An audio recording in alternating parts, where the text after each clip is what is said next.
Hey, what's up, everybody? Welcome to another episode of the Spark the Mic Show. I'm your host, Herbs. Right now, we're here with Getting Loser. You got some jams for us today? We do. How you guys doing out there? We're Getting Loser. This first hit's called Broken Hearts. It comes out tonight on every platform.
This next song's called Progress. It's about anybody out there that has something they're dealing with and they're fucking handling it.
what's up? We're back once again. Spark the Mic Show. I'm Herbs. We're here with Get and Loser, and we're just gonna kind of see what makes them tick and what the band's all about. Okay? So right now, introduce yourselves to the audience. I'm Martin. I play bass. I'm Mike. I sing. John, guitar. And we were no longer little girls. We were now little women. That's nice. I actually can't read. Bates. Drums. Boom, boom, bash. All right, cool, man. Let's just dive into the interview right now. All right. First off, where did the concept of Get and Loser come from? Well, we were trying to agree on a name for probably 4 or 5 months, and we never did. And then one day at practice, this guy goes, "What do you guys think about Get and Loser?" I was like, "I'm fine with it." Everybody said they were fine with it, and then that ended up being our name. That's how I remember it, at least. I watched Mean Girls the night before. Big fan of Mean Girls. Rachel Big fan of Adams. Mean Girls. I love you. Yeah, and then later realized that it was a quote from Mean Girls. So I wanted to be Fisted Sister, but that didn't fly with the rest of the group. So, what's the latest place that you guys have played? Concert-wise, right? Our last couple shows, we played it at, we did a benefit show at Surf Dogs. Was that for Pups and or Paws and Patriots? yeah. Yeah, and then the next day we ended up playing for one of my favorite places in the world. It's called Junk Rocker. It's a thrift store, and the lady that owns it has an amazing story. And we did a show there with a bunch of cool local bands, had vendors. All right. We had a vendor that we'd been affiliated with from prior shows called The Good Project. Oh, We brought them out there, so okay. that was awesome and fun. So. All right. So let's start with you, Bates. How long have you been playing? What are your influences? You know, I've been playing since I was a young child. Influenced, you know, by Gene Krupa, the greats. I don't know, and all of that just kind of evolved into. John and I actually have been playing in a couple different bands for a few years, and then we played, you know, off and on, and then, you know, we kind of put this project together, and then John kind of pulled Martin in. We met Martin, and then, you know, we had a couple other people kind of doing the project for a little bit, and and then that's when we met. We brought Mike in. We met Mike for the first time, and he came in about a year ago, I'd say. And then yeah, I don't know. We've just been kind of jamming ever since. So that's it. That's all I got. Okay. All right. Let's just whip it around, and everybody. Same question. Yeah, I've been playing guitar since probably the mid to late '90s, and all kinds of influences: Swingin' Utters, Rancid, Danzig. Pretty much anything I've heard has been an influence, but those are a lot. Social Distortion, I probably learned how to play guitar playing along to those albums. So many different bands I've been influenced by. Did I answer the question? I think. Yeah. Whatever you think is good for you, man. You I forgot what the question was. Oh man, I've been playing music as far as I can remember. Even when I was a kid, singing, trying to play whatever I can. Growing up, the Beach Boys, Elvis, all of that. Started my first punk band when I was 15, 16. Been going since then. Normally, I play guitar and sing, but with this band, it just worked out naturally that I would just sing. Does that feel any different? You know, just only singing as opposed to like playing and singing? Honestly, it was a process, and I had to get used to it. Okay. I really did, because luckily John and I meshed well, and he's really good at writing music. Okay. So him playing the guitar parts makes it so I don't have to think about playing the guitar parts. We found that having two guitars kind of complicated things. It did. Like it wasn't as clean. So even though there's lots of parts I'd love to have two guitars on, it just seemed like it worked better with just one. So simplicity, pretty much. Yeah. As far as punk music goes, I mean, like Fugazi, going back to the Minor Threat days. I mean, Alkaline Trio is probably my favorite band of all time. So all those kind of guys. Okay. I've been playing bass since junior high. I was a big 80s metal fan. Grew up with a lot of the early punk bands. Personal friends with the guys from the Adolescents. Grew up with Mike Ness, Social D, all those guys, old school, Orange County, all good guys. Biggest influences are probably Motown, the blues. I kind of like a lot of old school music. but I'm also in, as I mentioned, Adolescence, Social Distortion, Bad Religion, No Effects, host of others. In fact, we were fortunate enough to play Punk in the Park this last October with the Descendants. We opened up the Sunday show, so it's one of our favorite, probably one of our best gigs ever. Okay, let's talk more about that show. From all of you guys' perspective. It was just It was amazing. a super cool experience. It was a dream come true. It was just amazing being able to hang out backstage with to be a local band heroes. that came literally from nothing over a year ago. To us be 7 months in at that It point? happened really fast. We were 7-8 months in, and then next thing you know, That's cool. we saw That's our dope. name on the flyer for That's Social dope. Distortion. Wow. And we're talking Interrupters, the Addicts, Descendants. Punk in the Just Park. that day alone was amazing. The classic punk band. Yeah. And then we got fortunate because we were able to go both days, and we got all access. Oh, nice. So we got to meet and greet and just spend time with fellow musicians, and in a way, in a little sense, idols that we all grew up on. Just to walk right by them and see them. And, Must be a good feeling, huh? yeah, do shots with Fletcher from Pennywise. Had a little too much fun, but exactly. Yeah. Saturday was too much fun. Sunday was rough, but yeah, Yeah. it was a good time. Okay, good. And a really cool experience to just play that venue, or the show. Shout out to Cameron. Yeah. Did you, as far as like you said, you guys play with some of the greats and some of the guys, icons that you look up to, right? Yeah. Have you guys set up any more shows with some of these bigger icons? Like I know Bad Religion played, and I know, like you said, a whole host of people. Yeah. We're working on it. I don't think we're quite there yet, but Okay. we're working on Yeah. trying to play bigger shows and with some of the bands that we like to watch. Okay. Obviously, if we get offers, we're Yeah. totally down. I mean, But a lot of the bands we played with are great bands. Yeah. Tragic Radicals, Cheeseball, like a lot of local yeah. A lot of punk local rock stuff. bands that we've been lucky to play with. Carpet. It's one thing when you're a local band and you get to play Punk in the Park, and literally 2 weeks later you're back to Doll Hut, and you're okay with it. Because a lot of people, I think, in my mind, they wouldn't be okay with that because they see it as a step backwards. But us as a band, the way that we are, we just want to play, and it doesn't matter where it's at, who's it's with, and we've just kind of been blessed since day one with everything with it. So. One of our first shows was actually opening up for Fear at the Garden Amp in Garden Grove, which was pretty cool. We played the locker room, which was an experience in itself. It was pretty cool to play to about 100 plus people, packed in, nice and sweaty, old school. Nice. And playing those sound systems is just amazing. It sounds so good on those big PAs. Yeah. So the idea of it when we buckled down around January, February, I would say. We started recording and playing shows in March, I think. Yeah, in March. So when I talked to these guys about recording, I already had a mindset of what I wanted to do, and the mindset was that we were going to record a couple of our songs, but we were going to make them radio friendly. Like we wanted to make them so that way we could be on the radio if it came to it. And when I told the guys this, they were really like, "This guy's full of shit." So what did I do? I submitted us, and literally a month later? Yeah. A month later, Johnny Ice calls.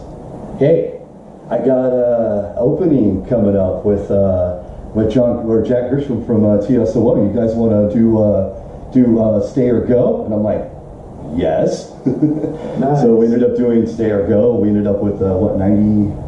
We did really well on it. 96%, something like that. We got to play a show with them, a benefit show for St. Jude. St. Yeah, Jude. it actually led to that afterwards. Yeah. So, and that's what kind of blew up is that we got out of that little circle of just the punk. We wanted to expand and be bigger and better than what you can be, and that's what I think like our main goal has been, is that I would rather have everyone in this room like one of our songs than one of you guys like all of our songs.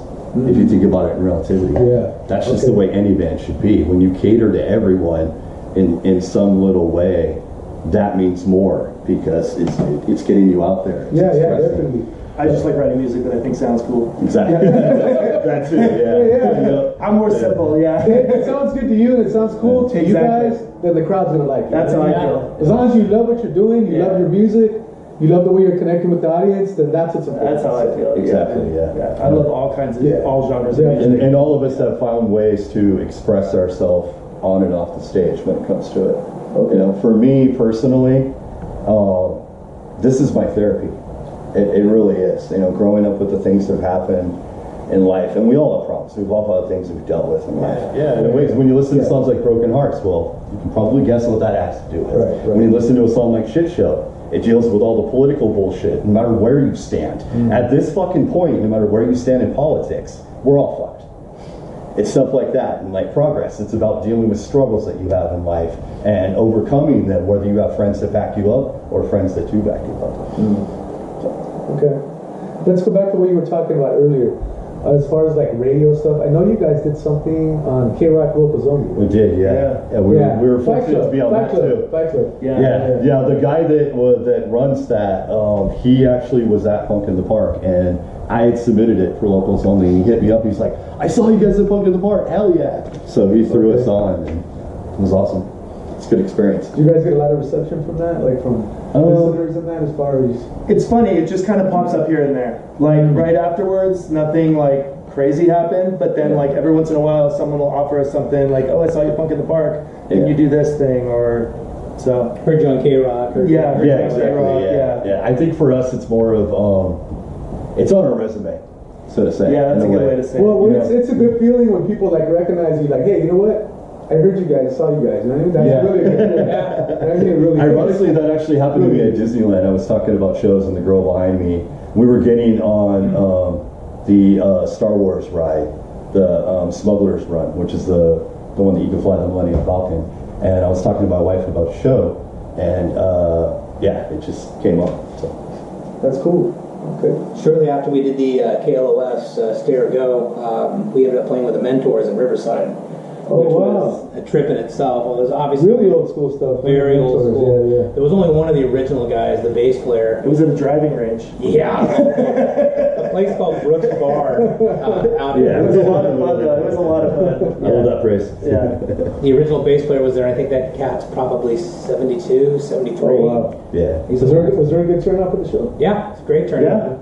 IE punk scene is huge. I mean, they seem to be really appreciative of what's going on out there. And that's no knock on Orange County or LA, but even the show we did at Junk Rocker thrift store, they were just crazy, really into it. That's a whole different subculture out Younger there. crowd, too. at Huntington Park. Yeah. I mean, when you've got a bunch of little young skate Chicanos frickin' moshing and just having a good time. It makes a whole There were like 5-year-old girls like mosh pitting. It was fun. Yeah, I sat in the middle cross-legged, and it was almost like Duck Duck Goose in a way. Don't worry, Mike got out there and dominated, took them all out. Just throwing sharp elbows. I got a restraining order. They won't be moshing anymore for a while. Yeah. They'll think twice about crossing your path again. Speaking of playing out there, have you guys played out of state? Like, different places? Vegas. Okay. Yeah, that's it so We played far. Punk Rock Museum in Vegas, which was a highlight for us. Nice. That was a lot of fun. Yeah. In fact, that trip to Vegas, we played 3 shows in 24 hours. We got there on Friday night. I think we played Double down. Double down at 2 in the 1 and morning 2 or in the something. morning. Yeah. Yeah. 3 o'clock we played at Punk Rock Museum, and then later that night, 10 o'clock, we played at Dive Bar, Las Vegas, with a band. What was the name of the band again? Vox. Soapbox Girls. Soapbox Girls. Soap girls. A lot of skin with that show. A lot of skin out there. Yeah. Being shown. Actually, the gal that sings for the Vox is actually a porn star, which is kind of Oh, wow. a Yeah. trip. When you, Yeah. It was a when you real come to Vegas that- show. Yeah. Because right after they got to feast their eyes on us. Which is, They don't call it Sin City. it's exciting for all involved. Bates showed some skin up there. It was pretty I sure did. crazy. Some of our goals for this year, though, are to start playing more out of state, or at least the more West Coast. Like maybe get up to the Bay Area, maybe like Northwest Seattle, Portland kind of area. That's Working on that. for this year. That's kind of our goal, is to start doing more of that. So what are the recent shows that you guys have coming up, so that people can kind of check you out? Playing on Saturday, January 17th at Tiki Bar in Costa, right here in Costa Mesa. Okay. That I'm really thinking that's going to be a fun show. Oh yeah. It's gonna be awesome. Yeah. Then the 18th we play in Riverside. 18th we play in Riverside. Packing House and Minnie Riverside Green Brewery. puts on Packing House. a thing. How often does she do it? Every couple months or? I think every month now. Every at this month. point, yeah. So she does this, and she's got us on that show. So we're looking forward to next weekend. Will be a nice rock and roll weekend, and then after that, I think Valentine's Day weekend we're playing at Doll Hut.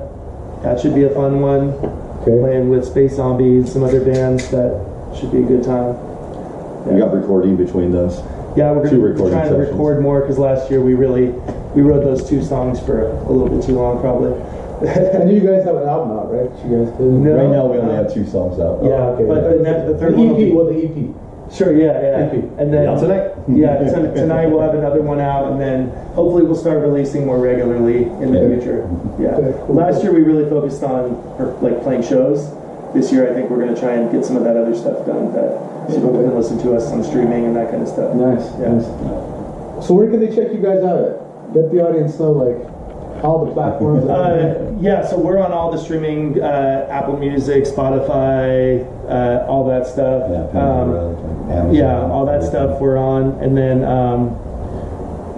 you can also find out where we're going to be playing there. Our website is getinloser.band, so you can go there and check out what shows we're going to be playing. Get a Loser OC. Yeah, Get a Loser OC is our tag for Instagram and Facebook. yeah. Instagram, Facebook's a good place to find out what we're up to. You guys Yeah. on the show today. Thanks for having us. Pleasure. Thank you very much. Thanks for your very much, support. guys. Honestly, thank you so much. Yeah, yeah. Once again, put yourselves out there again. We're Get a Loser. Thanks for Loser. coming All out. right. Thank you for tuning in once more. Once again, Spark the Mic Show, Herbs, Getting Loser, and we're out. And as always, much love, respect. We're out. Peace.